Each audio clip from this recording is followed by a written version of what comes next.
Hey, everybody, what a disappointing first half after the All-Star break. If this is what the final 27 games are going to be like, boy, oh boy. And how about the backcourt for Sacramento? LaVine and Monk did absolutely nothing, Ryan. Jerry, good to have you on after a couple of days. Rhino, again, that's about as disappointing a half as you can have based on expectations, couple days of practice.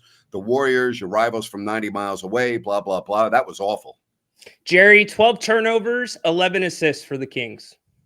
Yeah, that's kind of a summary right there. Obviously the Kings so sloppy with the ball, getting, as Grant pointed out, I mean, nothing from the guard line. I think, certainly I think Steve Kerr is really focused on that. LaVine is totally invisible out there in the first half. And I thought Payton's pressure on Monk really told a tale there. And, if it wasn't for DeRozan, this team, I mean, he is the offense for the Kings. I mean, he's making shots, but really disappointing half. And Rhino, no Markelle Fultz yet. Yeah, a little bit surprised there. Doug Christie went long with Keon Ellis there in the first quarter. He left him in until midway into the second quarter. So we'll see if he gets into the mix. Don't know if he's in shape or not for gameplay. But Jerry, the Warriors went small tonight, and they gave up the Kings 30 points in the paint in the first half. Yeah, I think what Steve Kerr's thinking, he's not, to me, it's not even about small. He's getting his best players on the floor. Yep. And, what a concept, huh, Jerry? What a concept. Yeah, it's just like, we'll give up something by being small, but we'll also get a lot, as we've seen. Obviously their cutters and the spacing has been tremendous by the Warriors and very poor by the Kings. Yeah. Ryan, if I told you that at the half, about an hour ago, that Steph Curry would have only 7 points, would have only taken 3 shots, and Jimmy Butler would have only made 1 basket, you would have said, Kings have a big lead. That's what makes this even more ominous to me. The Kings are down 68-53, and Curry and Butler basically haven't scored yet. Napes, I would have said that if I didn't see the last time these two teams played at Golden One Center, because it was almost the same story, my friend. You got to worry about Steph getting going. And Jerry, getting to see Jimmy Butler up close with this Warriors team now that he's in the Western Conference, he plays so much bigger than he actually is. Oh, yeah. When Jimmy's really locked in and focused, I mean, he's a big-time player, no question. He's a complete player. And, he's not forcing anything. He's just really out there to make guys better. One thing I would point out, I thought Keegan Murray's done a marvelous job on Curry. But, they've done a good job of taking Curry out of the game. As Grant pointed out, it's like, yeah, you've taken the main guy out and you're getting drubbed. Warriors bench was significantly better than the Kings as well. Guys, the Warriors haven't needed Curry. Their bench players, Pajemski, G League guys are getting wide open looks. Buddy Hield. Thank you. Well, credit to Curry because he hadn't forced anything and he's drawn so much attention. That leaves guys really creates the spacing out there. And going back to you and Grant's point on Jimmy Butler, I mean, he draws attention, but hadn't forced a single thing. And that just makes it easier for the guys playing with him. Jerry, I don't watch Zach LaVine play on a nightly basis, obviously, because he's never played for Sacramento. And very often when you see a guy play on a regular basis, sometimes you get a different perception of him. And it's a very small sample size, so I don't want to make too much out of this. But LaVine's basketball IQ has been very disappointing to me. I got to tell you, Jerry, it's very disappointing. Well, it has so far. There's no doubt. I've always thought when LaVine was at his best, whether near the end of his Minnesota career or especially with the Chicago Bulls, they ran a lot of plays for him. As far as him kind of being a creator and all that, he's a scorer. And it looks like to me, he's in a situation where he feels like he's got to make plays with the ball. And clearly it's not working out so far. Jerry, is there anything? Oh, go ahead. Go ahead. I was going to say, Jerry, is there anything offensively that you'd like to see the Kings do in this second half that we didn't see already? Well, I would like to see him go inside more and then play out of that. Play a little inside out.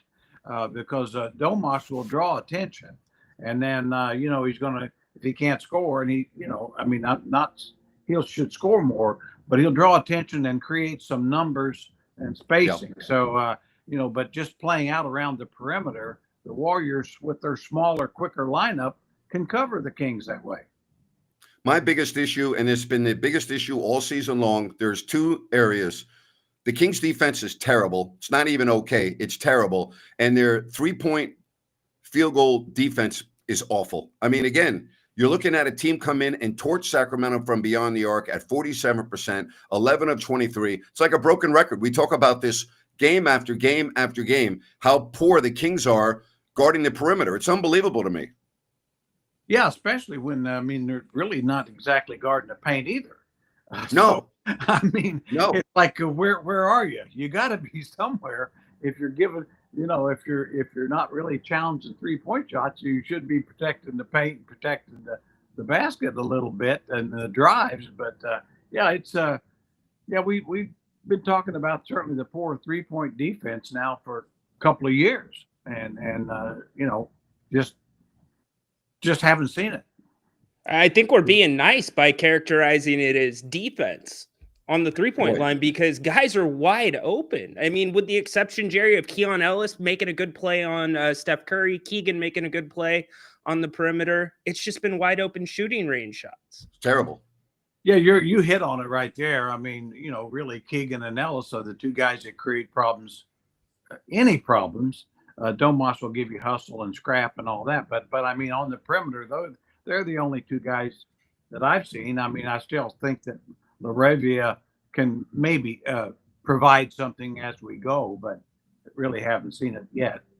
So, guys, we're looking at a Warriors team. Remember what happened the last time these teams played, right? The Kings took the Warriors and absolutely embarrassed them.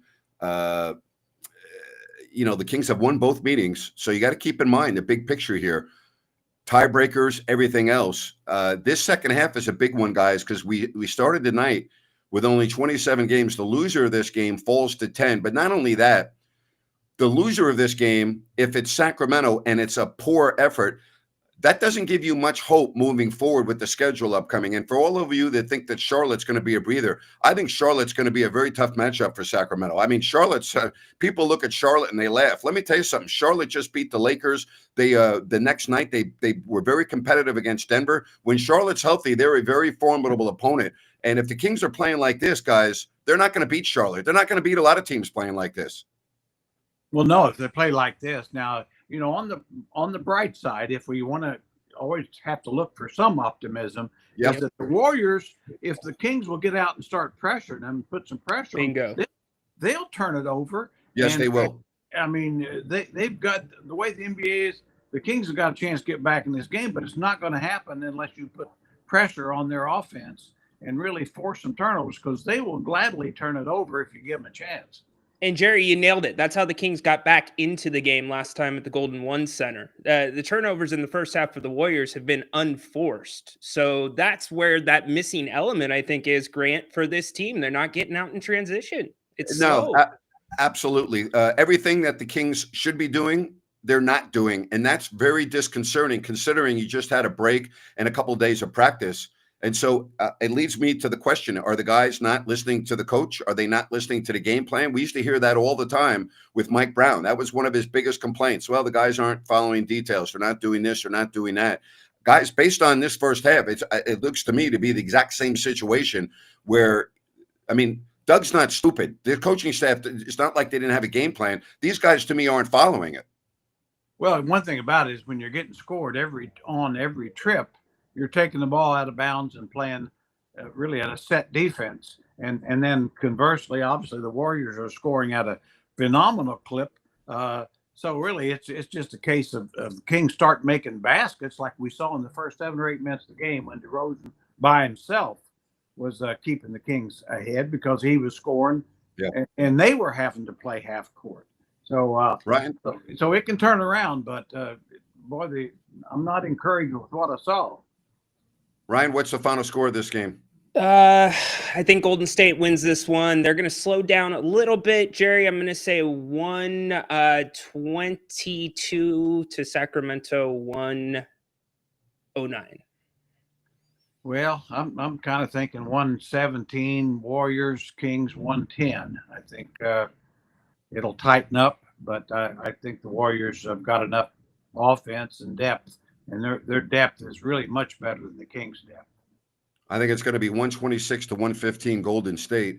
And I think the Boo Birds are going to be coming out in the fourth quarter. I hate to say that. I hope I'm wrong. But right now, I don't like what I'm seeing. I see a team that, if I'm looking at the remaining games and the quality of opponents and the position in the standings, how could I be optimistic?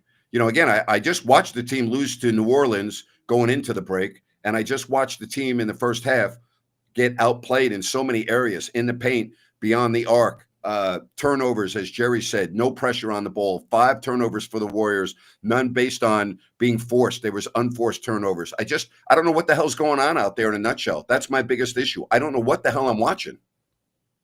Well, I know this: if we don't see better guard play from Monk and LaVine, the team can't win with those two guys being totally ineffective. Yeah, and I think it's incumbent on Coach Christie to do something to get those guys involved. It hasn't been a lot of pick and roll. Get LaVine coming off of a flare. Get him coming off of a couple of down picks. You don't want him creating, Jerry, like you said earlier. No, he's the scorer. Put him in situations with a live dribble where he doesn't have to take more than a couple of bounces to get a good shot. If you're counting on him to make plays for others, you're probably going to be disappointed most of the time. Now, the one thing I would say, whenever these teams play, a 15-point lead can evaporate in like 3 minutes. So Sure can. I'm not that concerned with the score as much as I'm concerned with how the score got to this. Does that make sense? Like 100%. The score to me doesn't really bother me because it's the Warriors and the Kings, and that's not a big deal to me. It's the way the score got this way. It's what the Kings are not doing. It's a repetitive pattern from previous games. Like, why would I think that they're going to come out of locker room and fix everything? That's what makes me nervous. Guys, for all intents and purposes, to me, Jerry, this looks like a getaway game at the end of a long road trip. Yeah. And this is the first game back from the break. Yeah, it's disappointing because I was expecting a lot better defensive pressure. I mean, obviously, again, Kings doing an excellent job on Curry and solid on Jimmy Butler and nobody else. Yeah. And so that that's also a situation is like, well, Curry and Butler are both capable of going for big numbers in the second half. So Kings have got to be wary of that. Yeah, and remember, Grant, they got their practice time. They had a mental practice on Wednesday, much more film work, and they were on the floor yesterday. Well, they need more mental work. They need to get their heads examined and get put on straight because they look awful. Jerry, thank you very much. Appreciate it. Thank you, guys. Well, good luck this evening. Ryan will be on at the post-game show in about an hour. To everyone else, let's hope for a comeback. Enjoy the second half, everybody. Talk to you soon. Bye-bye now.